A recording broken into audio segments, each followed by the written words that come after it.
Welcome to another deep dive. Today we're looking into something pretty interesting. It's about content creation, and well, it's a bit of a paradox.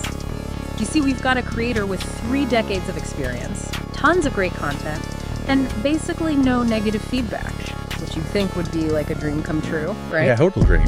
But the thing is, our sources, they kind of suggest that there might be something else going on here, something a little deeper. And, have you ever felt like you're working hard but just not getting the recognition you deserve? Well, imagine feeling that way for decades. That's kind of the reality for so many creators, and that's what we're going to explore today. You know what's fascinating to me is that this might not be about the content itself at all. Good or bad. Yeah. It could point to something much bigger. Yeah. Systemic issues within the platforms themselves. So not just one person's experience, but like problems with the whole system? Yeah, exactly. Like think of it as a board game. Okay. Some players start with extra pieces, or they can bend the rules. It doesn't matter how good you are if the game is rigged from the start. Yeah. Right? That's systemic issues. In this case, the game is online content. The rigged rules are things like algorithms and the whole pay-to-play model that your sources were talking about. Okay, so you're saying even with years of experience and great content, creators can get overlooked because the system isn't really set up to reward quality or, just sticking with it for the long haul. Yeah, that's a good way to put it. And let's dig into those algorithms for a second. They're basically like complex rules that decide what content gets seen by who. And they often prioritize things like going viral and fast engagement. So like if something gets tons of likes and shares, immediately the algorithms see that as good and push it out to more people. Exactly. But here's the problem. Content that goes viral isn't always the best or the most insightful.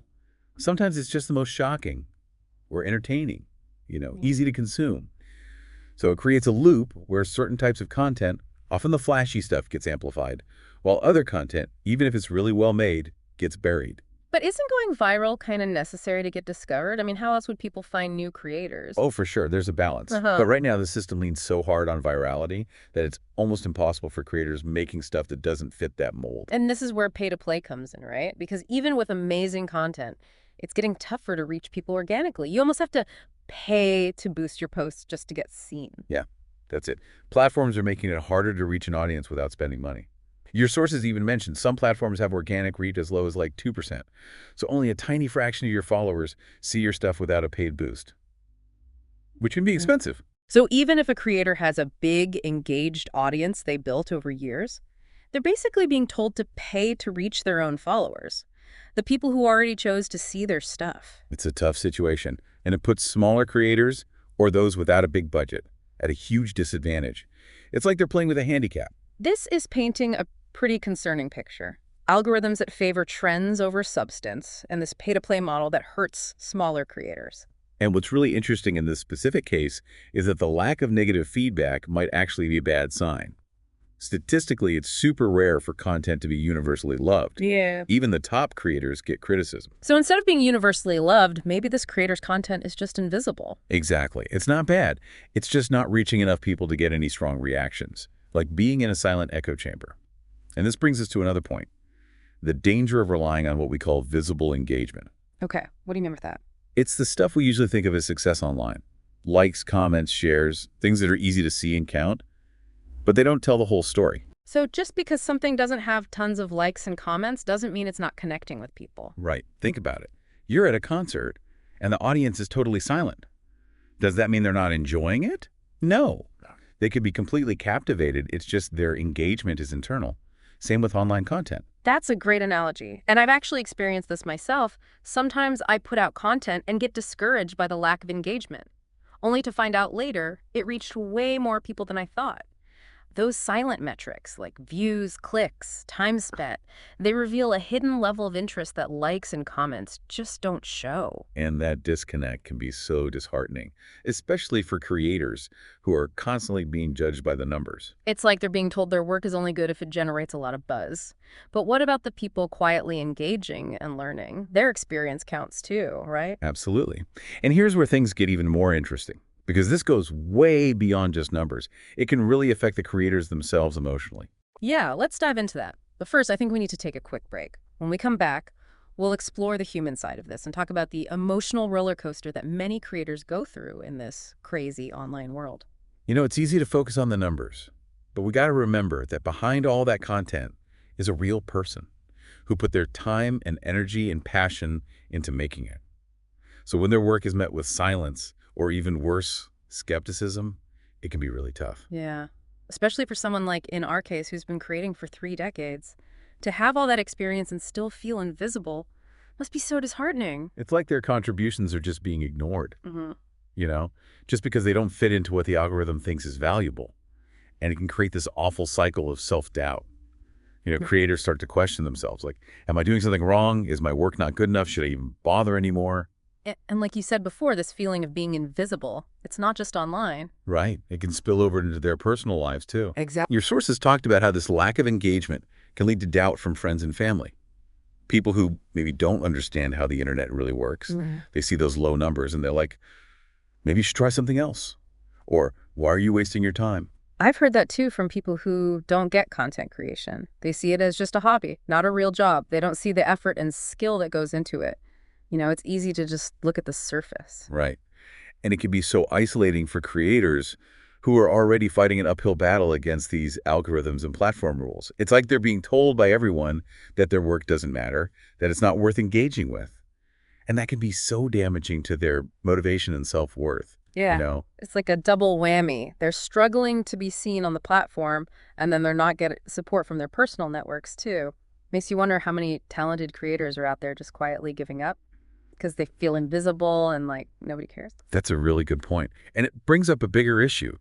This isn't just an individual problem. It affects the entire digital landscape. So what happens when the system only rewards a certain type of content? What are the consequences of prioritizing going viral over actual substance? Well, for one thing, we risk losing diverse voices and perspectives.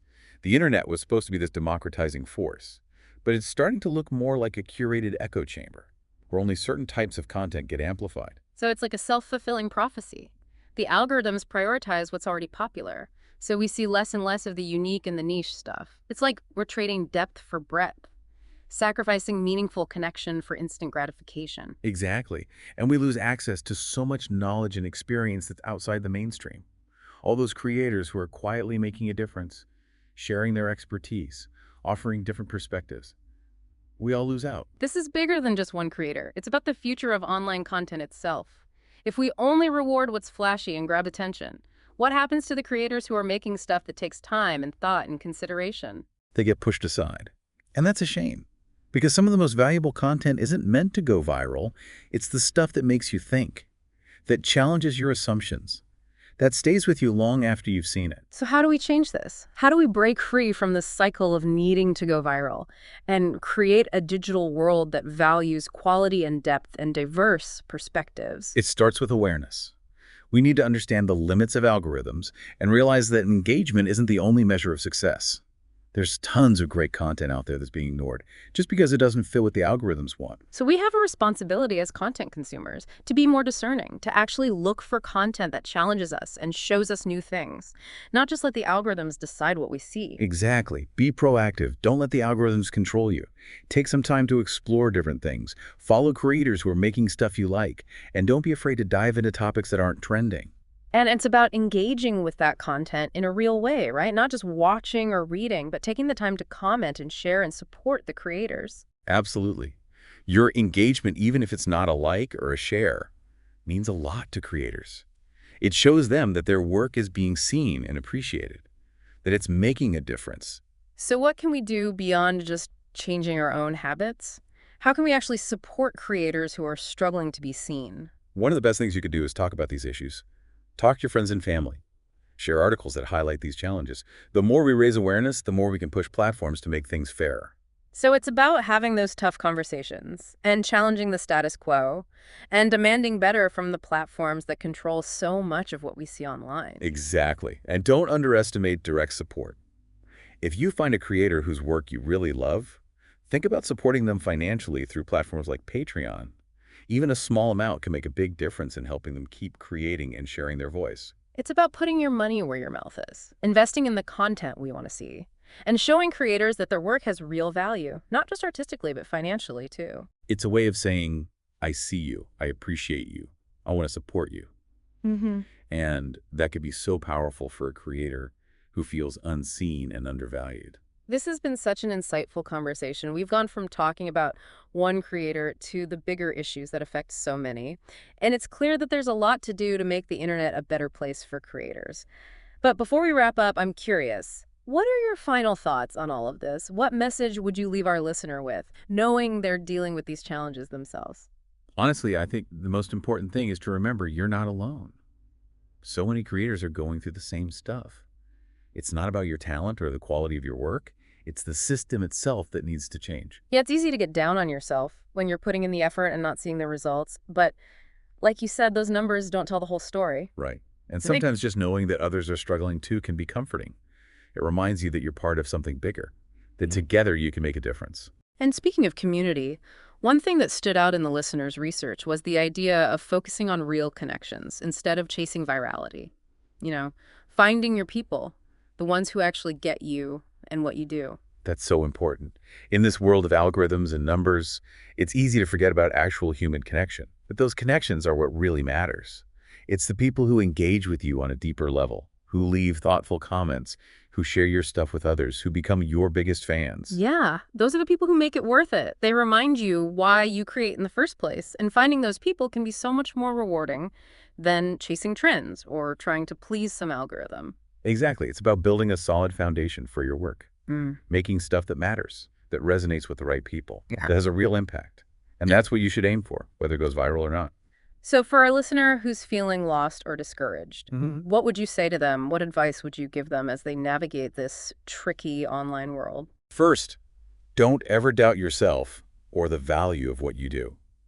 Don't let the algorithms or the lack of likes tell you what you're worth. Remember why you started creating and hold on to that passion. Keep putting your work out there. And remember, you're not alone. There's a whole community of creators going through the same things. Connect with them, support each other, and never stop fighting for the changes you want to see. That's it. And your voice matters. Speak up about these problems, challenge how things are, and demand better from the platforms that have so much power. It's about taking control, both as creators and as people who enjoy online content. It's about making the internet a place we actually want to be, a place that values realness and diversity and meaningful connections. And I'll leave you with this thought. Imagine all the amazing stuff that's out there being ignored. Just because the algorithms don't pick it up, what stories are we missing? What perspectives could we learn from? What if we weren't so dependent on algorithms to tell us what to see? It's a great question. It reminds us that we can all do our part to make the internet a better, more inclusive place. So keep exploring, keep creating, keep connecting, and never give up on the power of your voice. It's been great diving into this with you. Thanks for having me. And to our listener, thank you for sharing your experience with us. We hope this deep dive has given you some new ideas and inspired you to keep creating and connecting in this ever-changing online world.